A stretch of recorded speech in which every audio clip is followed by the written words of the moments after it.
he would find that stupid Gigan. Biollante, he roared. I hope you can hear me. I love you, more than Mothra, he yelled. I hear you, my love. He spun around. He couldn't believe it. It was Biollante, only she wasn't alive. It was her spirit. Fuck me. Biollante, he exclaimed. I've been wanting to talk to you. I miss you. I miss you too. Do you really love me more than Mothra? Yes, of course. You would never betray me or attack me. All these years you've spent with Mothra. You grew up with her. You met Biollante 3 times. One time all you did was fuck. One time all you did was pull Mothra off of her. And one time all you did was watch her die like a coward. I would never. I see Komodothrax is growing well. I'm glad you found her. Is Titanosaurus well? Yes. He never talks, though. That's him, she laughed. Biollante, I wish I could bring you back. I want to be back. Maybe I can. What? Give me your vine. She put her vine in his hand. He couldn't feel it. Biollante, Biollante Sude, Biollante, Biollante Sude, he chanted. Biollante live. Why would that work? This is like that other Godzilla fanfiction we read. I think it was called Godzilla Island, where a Megalodon kills Mothra, and then the Megalodon cries because it killed someone who was in love, so it magically brought her back. What a stupid fanfiction that was. Gigan walked into Biollante's den to clear out her body. It's been years, by the way. It's been years. Why did Ghidorah give me this job, he mumbled. Just as he put his blades on her body, it started to glow. He jumped back. What the? The body glowed, sparked, then disappeared. Gigan stood for a second. What just happened? Whatever, he said, walking away. 1, Gigan's an idiot. 2, there was a better way. If you wanted to bring Biollante back to life, you could have said something like, oh, I released spores when I died, and I'm here now because those spores grew into a new body for me. Like, I wouldn't have blinked an eye if you did something like that. Or maybe she severed part of herself and it regrew, or something like that. This is so dumb. Like, they just couldn't figure out a way to bring her back. I can't believe this story. This story is crazy. Godzilla jumped as he felt her vine in his hand. He looked up at her. She was alive. Biollante, she opened her eyes. Godzilla, it didn't work. What? He looked at her. Her green skin started to turn brown. Her vines curled at the tips. Her skin started turning to dust, and she started to blow in the wind. He held her vine tighter. No, please, don't leave me, Biollante, he screeched. What a desperate idiot. But she was gone. He sank to his knees. Everyone he loved was gone except Komodo. His eyes turned red. He got up and ran to his den. Daddy, where's Mommy and Leo? Komodo asked. No concern for Batra. Gone. You will live with Anguirus for now. He picked her up and ran to Anguirus' den. Take her. Why? Then he saw his red eyes. It doesn't have the word saw, but it's supposed to. Yes, sir. He took Komodo and placed her in his nest. Godzilla nodded and ran. He ran away from the Earth Defender's territory. He ran and ran to find Gigan and avenge Biollante.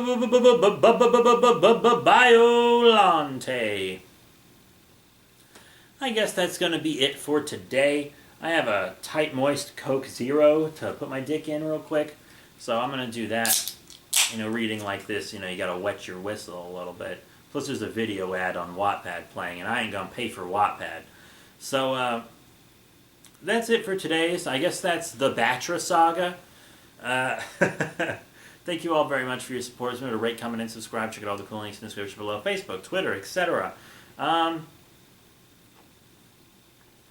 next B3 reads will more than likely be another Monster Island. Simply because I kind of want to just get this story finished so that I can get to Anguirus' diary and some other stuff. I might throw in a women dating dinosaurs, like a Taken by the T-Rex or something, at some point, but, next time we're going to read The Creature, which is the next chapter. So that's it. Thank you all once again for your support, and I'll see y'all later.